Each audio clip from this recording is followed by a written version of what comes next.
அஸ்ஸலாமு அலைக்கும். எல்லாரும் எப்படி இருக்கீங்க? நான் ரொம்பவே நல்லா இருக்கேன். இன்றைக்கி நம்ம ஃப்ரைடே ஸ்பெஷல் vlog பார்க்க போகிறோம். இதில் சூப்பரான ஒரு ரெசிபி இருக்குது. அதுக்கப்புறம் குழந்தைங்க சூப்பராக வீட்டில் செய்யக்கூடிய ஹோம்மேடு ஸ்டிக்கர் எப்படி பண்ணுறதுன்றதும் இருக்குது. ஸோ வீடியோவை ஸ்கிப் பண்ணாமல் பாருங்கள். இன்றைக்கி லஞ்சுக்கு ரொம்ப சூப்பராக ஸ்பெஷலாக இருக்கக்கூடிய ஒரு பிரியாணி செய்யலாம் அப்படின்னு சொல்லிட்டு மைண்டில் ப்ரிப்பேர் பண்ணிவிட்டு கிச்சனுக்குள்ளே வந்தேன்னா கடைசியில் கரம் மசாலா பவுடர் கொஞ்சம் கூட இல்லைங்க. ஸோ ஃபஸ்ட்டு கரம் மசாலா பவுடரை நம்ம ரெடி பண்ணிவிட்டு அதுக்கப்புறமேட்டுக்கா நம்ம வந்து பிரியாணி செய்ய ஆரம்பிக்கலாம். நான் எப்படி செய்வேன்றதை நான் உங்களுக்கு காமிக்கிறேன். என் கைப்பிடி அளவு 2 கைப்பிடி அளவு பட்டை எடுத்துக்குவேன். அதே மாதிரி 1 கைப்பிடி அளவு கிராம்பு இருக்கு இல்லையா, அது எடுத்துக்குவேன். அதில் பாதி அளவுக்கு ஏலக்காய் எடுத்து சேம் அளவுக்கு பெருஞ்சீரகம். இந்த மாதிரி அளவில் எடுத்து நீங்கள் பொடி பண்ணி வச்சுக்கிட்டிங்கன்னா மட்டன் குழம்பு, சிக்கன் குழம்பு, biryani, veg recipes, non veg recipes எல்லாத்துக்கும் ஒரு பவுடரே போதுங்க. ரொம்ப சூப்பராக அட்டகாசமாக ரொம்ப வாசனையாக இருக்கும். நம்ம பவுடர் ரெடி ஆயிடுச்சு.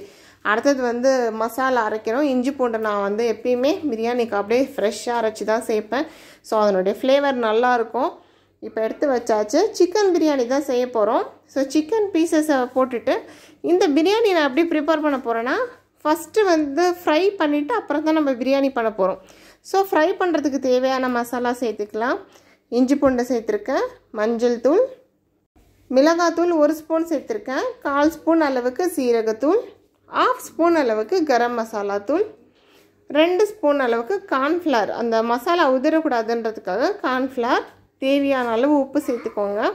பாதி லெமனை வந்து பொழிஞ்சு விட்டுருக்கேன். இது கூடவே 1 ஸ்பூன் போல் அரிசி மாவு சேர்த்துருக்கேங்க. அப்புறம் தயிர். இது ஃபுல்லத்தையும் சேர்த்துட்டு நம்ம நல்லா பிசைஞ்சு வச்சிடலாம். ஒரு 1/2 மணி நேரத்துக்கு நல்லா ஊறட்டும். இந்த பிரியாணி வந்து நான் அப்படியே தம் பண்ணுற மாதிரி பண்ணலை. இதுக்கு தனியாக நம்ம ரைஸ் வச்சு நம்ம வடி பிரியாணி மாதிரி வடித்து எடுத்துக்க போகிறோம். ஸோ அதுக்கு தனியாக பாத்திரத்தில் ஒரு பாதி பாத்திரம் அளவுக்கு நான் தண்ணி எடுத்திருக்கேன். இது நான் சமைக்கிற அளவு வந்து ஒரு 4 கிளாஸ் போல் இருக்கும். அதாவது 3/4 கிலோக்கும் அதிகமாக இருக்கும். இந்த தண்ணியிலே நம்ம தாளிக்கிற பொருளெல்லாம் போட்டுடலாங்க. ஒரு 3 பட்டை, அப்புறம் ஒரு 2 ஸ்பூன் அளவுக்கு நெய், பிரியாணி இலை, நட்சத்திரப்பூ எல்லாமே நான் அதில் சேர்த்துட்டேன். இது நல்லா பாயில் ஆனதுக்கப்புறமா நம்ம வந்து ஏற்கனவே கழுவி கொஞ்சம் நேரம் ஒரு 1/2 மணி நேரம் போல் ஊற வச்சுருந்தேன் பாஸ்மதி ரைஸு. அதை வந்து நம்ம இது கூட சேர்த்துடலாம். சேர்த்துட்டு இதை அப்படியே நல்லா கொதிக்க விட்டு ஒரு 3/4 பதம் வெந்ததுக்கப்புறமா வடித்து எடுத்து வச்சுருங்க. அதே சமயம் வேறு அடுப்பை வச்சுட்டு ஆயில் சேர்த்துக்கலாம். ஆயில் சேர்த்துட்டு நம்ம இப்போ சிக்கன் வந்து மசாலா தடவி வச்சோம் இல்லையா, அதை வந்து ஃப்ரை பண்ண போகிறோம். எண்ணெய் காஞ்ச உடனே சிக்கன் எல்லாத்தையும் சேர்த்துடலாம். இது வந்து கொஞ்சம் கேரளா டைப் பிரியாணி மாதிரி இருக்கும். ஏன்னா அவங்க வந்து இப்படி தான் ப்ரிப்பேர் பண்ணுவாங்க. இந்த மாதிரி சிக்கன் ஃபஸ்ட்டு ஃப்ரை பண்ணிவிட்டு அதுக்கப்புறம் மசாலா ரெடி பண்ணிவிட்டு அந்த ரைஸை தனியாக வச்சுருப்பாங்க. ஒரு சில பேர் லேயராக போட்டு சர்வ் பண்ணுவாங்க. ஒரு சில பேர் அப்படி ஒயிட்டாகவே கூட வச்சுட்டு இந்த மசாலா கலந்து சாப்பிடுவாங்க. இதுதான் கேரளா டைப் பிரியாணின்னு சொல்லுவாங்க. இது சாப்பிட்றதுக்கு நல்ல வித்தியாசமான டேஸ்ட்டில் இருக்கும். அதாவது நம்ம எப்பயுமே சாப்பிட்றோம்ல வீட்டில், அந்த மாதிரி பிரியாணி மாதிரி இருக்காது. இது ஒரு மாதிரி நல்லா சூப்பராகவே இருக்கும். நீங்கள் இப்போ தான் ஃபஸ்ட் டைம் பார்க்குறீங்கன்னா ஒரு டைம் வந்து கம்மியான அளவுகள் போட்டு நீங்கள் வீட்டில் ட்ரை பண்ணி பார்க்கலாம், நல்லாயிருக்கும். இப்போ சாப்பாடு எனக்கு 3/4 பதம் வெந்துடுச்சு. நான் அதை அப்படியே வடித்து எடுத்து வச்சுட்டேன். அதே போல் நம்ம சிக்கன் 65 நல்லா சூப்பராக ரெடி ஆகிட்டு இருக்குது, கலர்ஃபுல்லாக பார்க்குறதுக்கே. இப்போ நம்ம இந்த சிக்கன்லாம் வருதோம் இல்லையா, அந்த ஆயில் எதை நம்ம யூஸ் பண்ண போகிறோம். அதில் ஒரு பட்டை, ஒரு 2 ஏலக்காய், 2 கிராம்பு, 1 நட்சத்திரப்பூ சேர்த்துருக்கேன். பிரியாணிக்கு சேர்க்குற மாதிரி ஒரு 3 பெரிய வெங்காயத்தை அப்படியே பிரியாணிக்கு ஸ்லைஸ் பண்ணுற மாதிரி ஸ்லைஸ் பண்ணி சேர்த்தாச்சு. தேவையான அளவு சால்ட்டு சேர்த்துக்கலாம். நம்ம சாப்பாட்லேயும் வந்து சால்ட்டு சேர்த்துருக்கோம். இப்போ நம்ம வந்து ரெடி பண்ணுறது இந்த கிரேவிக்கான சால்ட்டு தான் நம்ம வந்து ரெடி போட்டுக்கணும். இது கூட 2 பச்சை மிளகாய். எனக்கு வந்து பசங்களுக்கும் இதே தாங்க நான் கொடுப்பேன். ஸோ அதனால் காரத்துக்கு ஏற்ற மாதிரி உங்களுக்கு இன்னும் ஸ்பைஸியாக வேணும்னா 4-5 பச்சை மிளகாய் கூட சேர்த்துக்கலாம், நல்லாயிருக்கும். வெங்காயம் கொஞ்சம் வதங்கினதுக்கப்புறமா நம்ம தயிர் சேர்த்துக்கலாம். எப்பயுமே பிரியாணி வந்து நம்ம தயிர் சேர்த்து பண்ணும்போது நல்ல டேஸ்ட்டு கொடுக்கும் அதுக்கு. ஸோ அதனால் தயிரும் சேர்த்துக்கோங்க. இது கொஞ்சம் நேரம் வதங்கட்டும். நல்லா வதங்கினதுக்கப்புறமா நம்ம ஒரு 3 நல்லா பெருசாக இருக்க பழுத்த தக்காளி எடுத்து இந்த மாதிரி கட் பண்ணி சேர்த்துக்குவோம். இப்போ இந்த வெங்காயம், தக்காளி எல்லாமே நல்லா குழஞ்சி வரணும். நம்ம எப்படி பிரியாணிக்கு ப்ரிப்பேர் பண்ணுறோம் அந்த மாதிரி நல்லா இப்படி குழஞ்ச உடனே நம்ம வந்து எடுத்து வச்சுருக்க இஞ்சி பூண்டு வந்து இது கூட சேர்த்துக்கலாம். ஒரு பெரிய ஸ்பூன் கணக்கு எடுத்துக்கிட்டிங்கன்னா இஞ்சி 2 ஸ்பூனு பூண்டு 2 ஸ்பூனுன்ற கணக்குக்கு வரும். நான் வந்து ரெண்டுமே சேர்த்து அரைப்பேன் எப்பயுமே. ஸோ வந்து நான் 4 ஸ்பூன் கிட்ட நான் சேர்த்துக்கிட்டேன். நல்லா இந்த ஆயிலில் அப்படியே கலந்து விடுங்க. அந்த இஞ்சி பூண்டோட வாசனை வந்து அந்த ரா ஸ்மெல் வந்து மாறி நல்லா சூப்பரான ஒரு வாசனை வரும். பிரியாணி ஃப்ளேவர் வாசனை வரணும். அந்த மாதிரி நல்லா கலக்கி விட்டுக்கலாம்.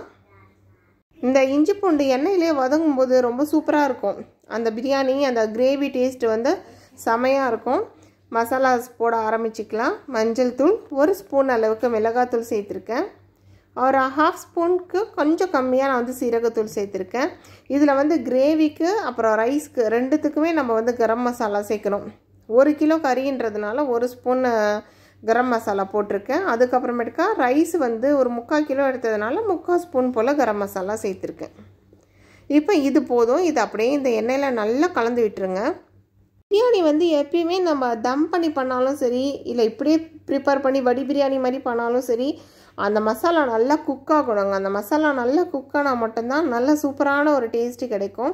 ஸோ இதை கொஞ்சம் தண்ணி சேர்த்துட்டு நல்லா நம்ம கொதிக்க விடலாம் அந்த கிரேவியை. அதாவது நிறைய தண்ணி சேர்க்கக்கூடாது, கொஞ்சமாக இந்த அளவுக்கு தண்ணி சேர்த்து நல்லா கொதிக்க விடுங்க. மசாலா நல்லா கொதித்து எண்ணெய் பிரியட்டும். இது கூடவே நம்ம வந்து நல்லா கொத்தமல்லி புதினா ஒரு கைப்பிடி வரா மாதிரி எடுத்து அழகாக க்ளீன் பண்ணி வாஷ் பண்ணி இது கூட சேர்த்துக்கலாம். இதுவும் சேர்த்தாச்சு. இதை சேர்த்துட்டு இந்த தண்ணி கொஞ்சம் குறையும் போது, அதாவது ஃபுல் தண்ணியும் குறைஞ்சிடக்கூடாது, கொஞ்சம் தண்ணி குறையும் போது நம்ம ஃப்ரை பண்ணி வச்சுருக்கோம்ல சிக்கன், அது எல்லாத்தையும் இது கூட நம்ம சேர்க்க போகிறோம். இந்த மாதிரி செய்கிறதுனால என்ன யூஸ் அப்படின்னா, ஒரு சில பேர் சிக்கன் பிரியாணி சாப்பிடும்போது இது என்ன மசாலா சிக்கனில் இறங்கவே இல்லை, அப்படியே சல்லுன்னு இருக்குது இந்த கறின்னு ஃபீல் பண்ணுவாங்க இல்லையா? அந்த மாதிரி இதில் இருக்காது. சாப்பிடும்போது நல்லா டேஸ்ட்டாக இருக்கும். அந்த சிக்கனுமே செம்ம சூப்பராக டேஸ்ட்டாக ரொம்ப நல்லாயிருக்கும்.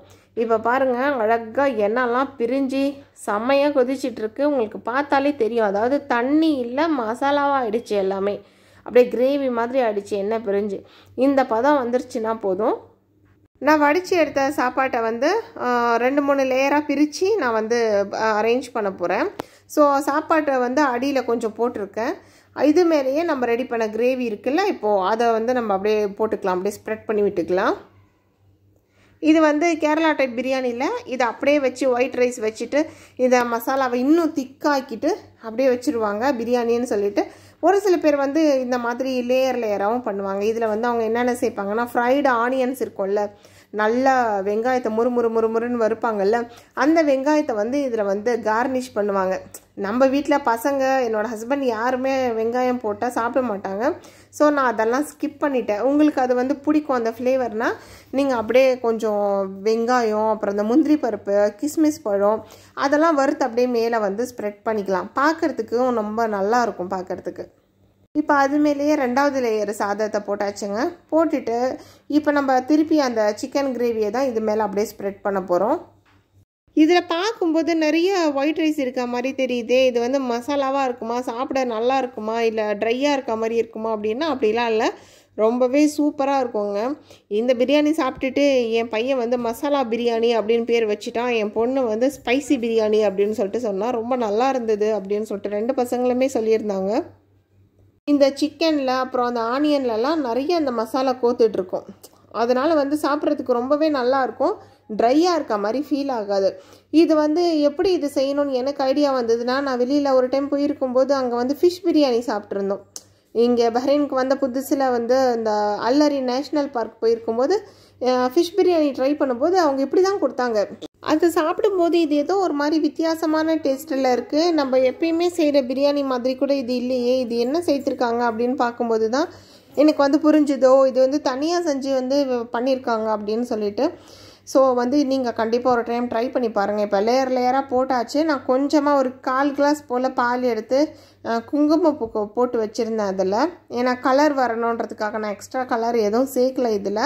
இப்படி போட்டுட்டு ஒரு 5-8 நிமிஷம் இல்லை 10 நிமிஷம் வரைக்கும் ஒரு தம்க்கு வச்சு மூடிடுங்க. ஏன்னா அந்த மசாலா அந்த சாதத்தோடு அப்படியே சூடாக இருக்கும்போது அது அப்படியே அந்த ஃப்ளேவர் நல்லா அந்த சாப்பாட்டிலலாம் இறங்கியிருக்கும். ஓப்பன் பண்ணி பார்த்தீங்கன்னா சூப்பரான ஒரு பிரியாணி வந்து உங்களுக்கு ரெடியாக இருக்கும். நீங்கள் 3/4 பதத்தில் வேக வச்சுருந்தீங்கன்னா கண்டிப்பாக ஒரு 10 நிமிஷத்துக்கு மேலே நீங்கள் வந்து தம்க்கு விடுங்க. இப்போ வந்து இது எப்படி சாப்பிட்ணுன்னா, அப்படியே அடியிலேருந்து எடுத்து அந்த லேயராக வரும். அது அப்படியே சிக்கனோடு சேர்த்து நம்ம சாப்பிட்ற மாதிரி இருக்கும். இந்த பிரியாணி வந்து எங்கள் எல்லாருக்குமே ரொம்ப பிடிச்சிருந்தது. நீங்களும் ட்ரை பண்ணி பார்த்துட்டு எப்படி இருக்குன்றத கண்டிப்பாக எனக்கு கமெண்ட்ஸில் சொல்லுங்கள். சூப்பராக பிரியாணி எல்லாம் செஞ்சு சாப்பிட்டுட்டு பசங்களோட கொஞ்சம் டைம் ஸ்பெண்ட் பண்ணலான்னு சொல்லிட்டு அன்றைக்கி வந்து சனா வந்து கலர் பேக்கோடு வந்து உட்காந்தா. ஸோ என்ன பண்ண போகிறேன்னா ஸ்டிக்கர் பண்ண போகிறேன் அப்படின்னு சொன்னால், சரி அப்போ எல்லாருக்குமே செஞ்சு காமிக்கிறியா சனா அப்படின்னதுக்கு ஓகே அப்படின்னு சொல்லிட்டு சொன்னால். ஸோ அந்த வீடியோவை தான் நான் இது கூட சேர்த்துருக்கேன். இது உங்களுக்கு கண்டிப்பாக என்டர்டெய்னிங்காக இருக்கும். பசங்களுக்கு காமிங்க, ரொம்ப பிடிக்கும். என்ன ஸ்டிக்கர் பண்ண போகிறேன்? Label sticker. லேபிள் ஸ்டிக்கர்னா லேபிள் ஒட்டி பண்ணுறது. அப்படியே எங்கே பார்த்தாலும் ஸ்டிக் பண்ண முடியுமா? அடுத்த பண்ண முடியும். அந்த மாதிரி உனக்கு பண்ண தெரியுமா? தெரியும். நான் என்ன சொல்கிறேன்னு உனக்கு புரியுதா? உன்கிட்ட தான் இதெல்லாம் இல்லையே இப்போ. அது பேர் என்ன? செல்லோ டேப்லாம் நீ வச்சு எப்படி பண்ணுவ? செல்லோ டேப் இல்லாம பண்ணலாம். தெரியுமா உனக்கு? தெரியும். இப்போ பண்ணி காமிக்கிறியா? அம்மா இதை எடுக்கிறேன். ஓகே, பண்ண பார்க்கலாம். என் அம்மா சொன்ன பவுச் இதுதான். இதுதான் நான் வந்து அவங்க ஃபஸ்ட்டு நல்லூரில் வாங்கியிருந்தேன்னு சொன்னேன்ல. அந்த மாதிரி 2 ஜிப் வச்சுருக்கோம். நல்லா செம்மையாக இருக்கும் பாருங்களேன். ஒரு பக்கம் பார்க்க ஒரு மாதிரி ப்ளூவாக ஒரு பக்கம் பார்க்க ஒரு மாதிரி ப்ளூவாக தெரியும், வயலட்டு ப்ளூ அந்த மாதிரி இருக்கும். ரொம்ப நல்லாயிருக்கும். இதை நான் காமிக்கணும் அப்படின்னு யோசிச்சுட்டு இருந்தேன். இது வாங்கினதுனால தான் நாங்கள் அன்றைக்கி வேறு எந்த பவுச்சுமே அங்கே நாங்கள் வாங்கலை. இது வந்து சனாவோட ஃப்ரெண்டு வந்து அவனோட பர்த்டேக்காக பண்ணது. வைகா கிருஷ்ணன். இது நான் வாங்குனது. இது வந்து லாவா பென்னு சொல்லிட்டு சொல்றாங்க. நாங்கள் இருக்க கடையிலலாம் இது கிடைக்கல. ஆக்சுவலாக அவங்க வீட்டுக்கு பக்கத்தில் இருக்க கடையில் கிடைச்சிது. சனாக்கு இது ரொம்ப பிடிக்கும்னு சொல்லிட்டு பர்த்டே கிஃப்டா வாங்கிட்டேன். ஆமாம்.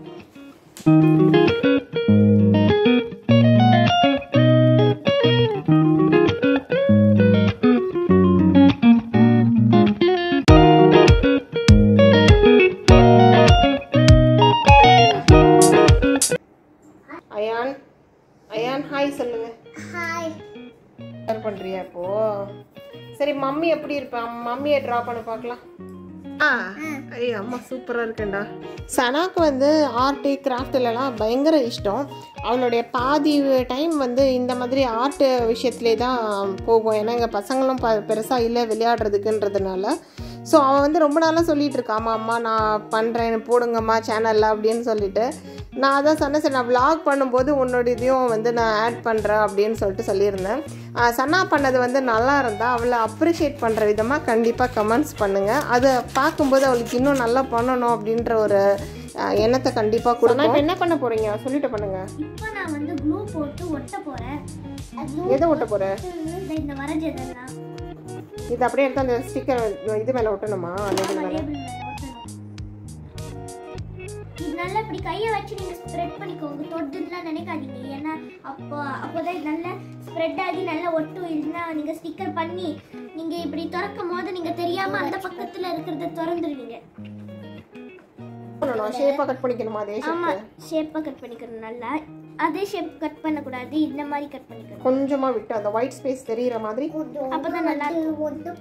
ரியல் ஸ்டிக்கர்லேயும் அப்படி தான் இருக்கும். இப்போ இதனால என்ன யூஸ்ன்னு சொல்லி பார்க்கலாம். இந்த மாதிரி ஸ்டிக்கர்ஸ்னால ஒட்டிக்கலாம். ஆனால் நம்மளே ப்ரிப்பேர் பண்ணுறதுனால இப்போ உன்னோட நேம் கூட எழுதலாம்ல, அதே மாதிரி எழுதி ஒரு ஸ்டிக்கர் பண்ணிக்கலாம். இப்போ சனா அது மாதிரி எழுதி பண்ணிக்கலாம். நமக்கு என்ன மாதிரி ஸ்டிக்கர்ஸ் வேணுமோ, நம்ம எப்படி ஆசைப்படுறோமோ. ஒரு சில பேருக்கு கார்ட்டூன் கேரக்டர்ஸ்லாம் ரொம்ப பிடிக்கும்ல, சின்ஷான் மாதிரி ஸ்டிக் பண்ணிக்கலாம். ஸ்டிக்கியாக இருக்குது. அது இப்போ எனக்கு பிடிச்ச ஒரு ஸ்டிக்கர் எடுத்து நான் டைரியில் ஒட்ட போகிறேன். அவ்வளோதாங்க. ரொம்ப சூப்பராக ஒரு அழகான ஹோம்மேட் ஸ்டிக்கரை பண்ணிட்டா. நம்ம இதை பண்ணி நம்ம ஃப்ரெண்ட்ஸ்க்கு கிஃப்ட் பண்ணலாம். அதே மாதிரி நமக்கு பிடிச்ச பிக்சர்ஸை வரைஞ்சி நம்ம வந்து வாலில் ஸ்டிக் பண்ணலாம், புக்ஸில் ஸ்டிக் பண்ணலாம், டைரியில் ஸ்டிக் பண்ணலாம். பார்க்க ரொம்ப நல்லா இருக்கும். இது கண்டிப்பாக உங்களுக்கு பிடிக்கும்னு நினைக்கிறேன். உங்களுக்கு இது கண்டிப்பாக பிடிச்சிருந்ததுன்னா வீடியோவை லைக் பண்ணுங்கள், கமெண்ட்ஸ் கண்டிப்பாக பண்ணுங்கள். உங்களுக்கு பிடிக்குதா இல்லையான்றது அப்போ தான் தெரியும். ஸோ கமெண்ட்ஸ் கண்டிப்பாக பண்ணுங்கள். மறக்காமல் அஃப்ஷின்ஸ் ரெசிபீஸை சப்ஸ்கிரைப் பண்ணிக்கோங்க. லாஸ்ட் ஃப்ரைடே இப்படி தான் மத்தியானம் பிரியாணி, அப்புறம் நைட்டுக்கு பசங்களோட டைம் ஸ்பெண்ட் பண்ணுறதுன்னு ரொம்பவே நல்லா போச்சு. இந்த வீடியோ உங்களுக்கு பிடிச்சிருக்குன்னு நினைக்கிறேன். நம்ம சேனலில் ஆல்ரெடி நிறைய அவுட்டிங் vlogலாம் நான் போட்டிருக்கேன். ஷாப்பிங் பண்ணுறதுல உங்களுக்கு நான் ரொம்ப இன்ட்ரெஸ்டட்னா கண்டிப்பாக அதையும் செக் பண்ணி பாருங்கள். டிஸ்கிரிப்ஷனில் கொடுக்குறேன். பிரியாணி ரெசிபீஸும் டிஸ்கிரிப்ஷனில் கொடுக்குறேன்.